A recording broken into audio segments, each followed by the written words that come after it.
Most rock stars don't come from engineering labs.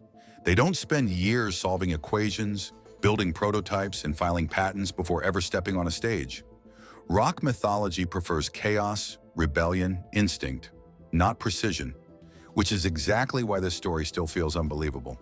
Because one of the biggest debut albums in rock history was built by an MIT-trained engineer, alone, in a basement, using homemade equipment, while the music industry told him it would never work. This is the story of Boston, in the mind behind it. This is the story of Tom Scholz. Before Boston ever filled arenas, Tom Scholz lived a double life. By day, he worked as an engineer at Polaroid. By night, he obsessed over sound. Not fame, not touring, sound. Scholz wasn't trying to become a rock star.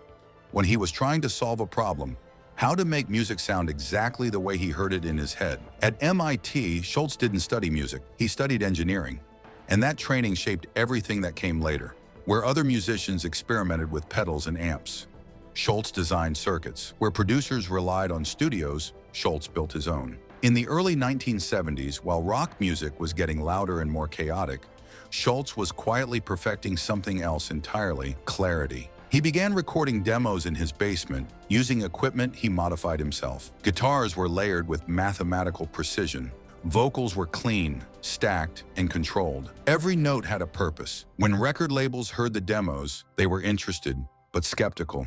They didn't want a basement band, they wanted a traditional group. They wanted studio time. They wanted producers. Scholz agreed to the deal, and then ignored almost all of it. After signing with Epic Records, Scholz continued recording in his basement instead of the label's expensive studios. He brought in vocals later. He delivered tracks that sounded polished, powerful, and finished, without using the system the industry insisted was necessary. The label didn't know what to do with him. They had signed a band. What they got was a blueprint. When Boston's debut album was released in 1976, it exploded. More Than a Feeling wasn't just a hit, it was a statement. Clean, soaring, precise, and emotional all at once. It didn't sound like anything else on the radio, and audiences loved it.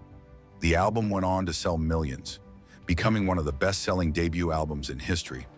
Suddenly, the quiet engineer from MIT had rewritten the rules of rock production, but success introduced a new problem: control. Tom Scholz wasn't interested in fame for fame's sake. He cared about sound quality, pacing, and perfection. That mindset clashed violently with record label expectations. The label wanted albums fast. Scholz wanted them right. Years passed between releases. Lawsuits followed. Accusations flew. The band's lineup shifted. Frustration mounted on all sides. From the outside, Boston looked successful. From the inside, it was exhausting. Scholz fought relentlessly to maintain creative control, not because he was difficult, but because he believed the music depended on it. Every delay, every argument, every legal battle traced back to the same core issue. He refused to compromise the process. That stubbornness cost him time, money, and relationships. Boston became known not just for massive hits, but for long gaps between albums and behind-the-scenes tension. And yet, the music endured. Songs like Peace of Mind, Foreplay/Long Time, and Don't Look Back didn't age. They stabilized. They sounded as clean decades later as they did the day they were released. That wasn't luck, it was engineering. Scholz eventually turned his obsession with sound into something else entirely. He founded Scholz Research and Development and created the Rockman amplifier, a device that reshaped guitar tone in the 1980s and beyond. Even outside Boston, his influence continued. What makes this story remarkable isn't that an MIT engineer made it in rock music. It's that he never stopped being an engineer.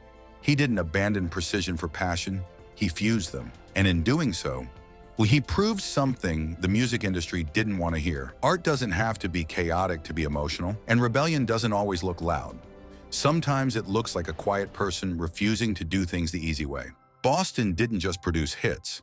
They proved that intelligence, patience, and control could coexist with arena-level rock, even if the cost was constant conflict with the system. That's why this story still matters, because it reminds us that sometimes the most radical thing an artist can do is insist on doing it right. If you want more untold stories from the golden age of music, the minds, the battles, and the moments that changed everything, make sure you're subscribed and continue this playlist to see what almost happened next. And as always, keep that turntable spinning.